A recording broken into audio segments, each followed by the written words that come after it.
The Black Ball is a short story by Ralph Ellison. The short story is set in a single day and is from the first-person perspective of an African-American single father and janitor named John who works in an apartment building or a hotel in the southwestern United States of America. The story is about exclusion, racism, discrimination, equality, and hope. Don't forget to like and subscribe. The Black Ball begins with John's completing his routine tasks of mopping, sweeping and dusting, and emptying the trash of the lobby before heading to the quarters where we lived over the garage to prepare breakfast for his 4-year-old son, who innocently asks, "Daddy, am I black?" John's son's inquiry about their racial identity was perturbed by teasing from another child named Jackie.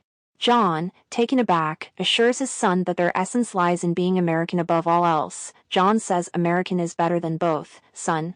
Upon returning to work, John gave special attention to that brass polishing, knowing its significance to his manager, Mr. Barry. Amidst his routine, an unfamiliar white fellow approaches him, leaving John initially wary, suspecting ulterior motives such as competition for his position, especially given the recent firings of black employees by his boss. However, the man advocates for unionization, aiming for shorter hours and higher wages, and better conditions in general. John's doubt initially rebuffs the offer, colored by the misconception that unions are like everything else in the country, for whites only. Yet, the man, bearing physical scars from past struggles for black people's rights, recounts a harrowing tale of racial injustice. In Alabama, his black friend was lynched because of a white woman's false accusation of assault. When the union man supported his colored friend, his hands were burned by gasoline. The union man leaves John with a card that is an invitation to a forthcoming union meeting. During his lunch break, John shares a meal with his son, who excitedly displays his toy truck and expresses his desire to become a truck driver. However, John finds it difficult to focus on the moment. He sits on the couch, gazing out the window, observing the children playing under the nurse's watchful eye. Among them is Jackie, the gardener's son, who had previously insulted John's son by calling him too black. The nurse prohibits the other children from interacting with Jackie, causing him to retreat to the garage with his toy truck, quietly plucking a flower from the bush. John's son joins him at the window, asking permission to join the other children outside with his ball. John reluctantly agrees, cautioning his son, "You stay in the back out of everybody's way, and you mustn't ask anyone a lot of questions." However, upon waking from a nap and going outside to water the lawn, John discovers his son is missing. Despite searching, he cannot find him. Just as he begins to feel alarmed, his son appears, tearfully recounting, "A big white boy asked me to throw him my ball in, and he took it and threw it up in that window and ran." Mr. Barry, refusing to listen to any explanation, angrily chastises both father and son. "Well, he's taken his damned ball and ruined one of my plants," and warning that, "Well, if I ever see him around here again, you're going to R&D yourself behind the black ball." As the two walk home, the sharp evergreen leaves causing John's hands to bleed. After washing his face, his son questions him about Mr. Barry's reference to about a black ball, noting that "Anybody can see my ball is white." He fails to grasp the deeper implication of the adult's words, innocently inquiring, "Will I play with the black ball, Daddy?" John notes he was learning the rules of the game already, but he didn't know it. He would play until he grew sick of playing. Yes, the old ball game. John realizes that his son is already being exposed to the harsh realities of prejudice and discrimination. As his hand was still burning from the scratch, he recalls the fellow's fried hands, and felt in my pocket to make sure I still had the card he had given me. Maybe there was a color other than white on the old ball, clinging to a glimmer of hope amidst the bleakness. Let's analyze the black ball. In the black ball, the son, prompted by another child's remark, asks his father about his racial identity. "Daddy, am I black?" Reflecting the pervasive nature of color-based discussions even among very young children.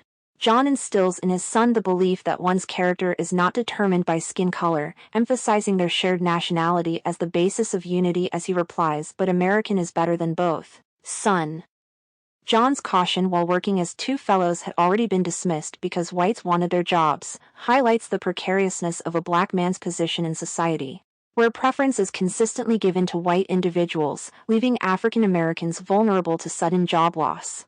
When John mentions Mr. Barry's disdain for it, that educated black man about John, suggesting John's aspiration to challenge discrimination by gaining an education. When approached by a white stranger, his apprehension stems from the fear of being replaced from the job due to his race rather than his qualifications. Despite this, when the activist proposes a position in his union, John reacts with indignation, rejecting the offer. The union man recounts a tragic incident involving his black friend, where an innocent individual was unjustly lynched, highlighting the exclusion of African Americans from society. Supporting them leads to social ostracization, as in the case of the union activist man, revealing deep-seated prejudices. The union man inadvertently makes a callous remark towards John, "Fellow like me offering a fellow like you something besides a rope," emphasizing the entrenched societal prejudices. When John advises his son don't ask questions and stay away from other kids, it's to shield him from unfounded accusations and potential trouble due to societal discrimination and racism. Although John's son is too innocent to comprehend, John acknowledges the necessity for young black individuals to learn the rules of the game, which are the oppressive rules of society.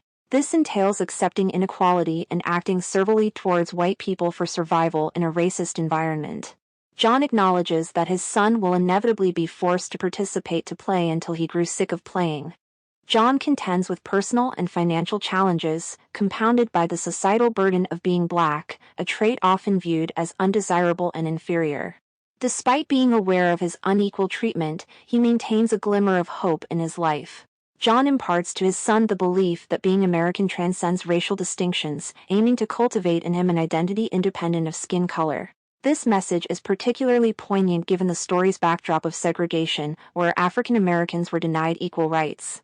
John's pursuit of self-education signifies his desire for self-improvement, indicating his aspiration to rise above his current role as a janitor and become somebody of significance.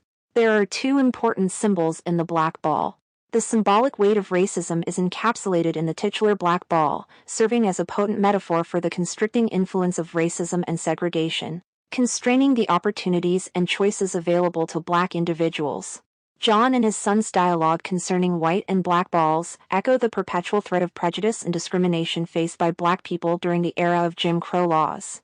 When a white boy tosses John's son's ball into the building manager's office, Mr. Barry issues a veiled warning, implying dire consequences if John's son continues playing in the front yard. This ominous phrase, "behind the black ball," carries layers of significance.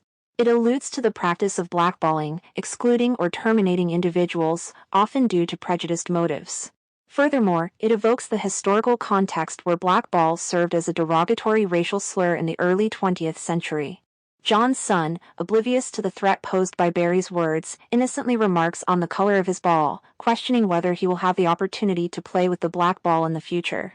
John, in a moment of bitter cynicism, reflects that his son is already entangled in the game of racial rejection and unfairness represented by the black ball, destined to learn the harsh realities of racism as he grows older. The encounter between the Union man and John signifies a convergence of two crucial social identities, race and class. While the Union man's fried hands symbolize unity, John's injury, incurred while defending his son from false accusations, also carries significant symbolism. These physical marks represent the struggle against racial injustice, serving as a poignant reminder of their shared experiences and the quest for equality. Beyond their hardships, their meeting promises mutual support and a renewed sense of hope. John's decision to attend the union meeting signals a commitment to a more equitable future for himself and his son. Witnessing his son's ordeal becomes a catalyst for action, fueling his determination to advocate for change. The concept of hands extends beyond physical scars to encompass workers uniting under the banner of the union. This collective effort reflects the potential for marginalized groups to band together and assert their rights.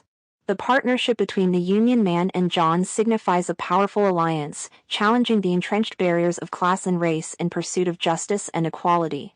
Hope you like, share, and subscribe for more.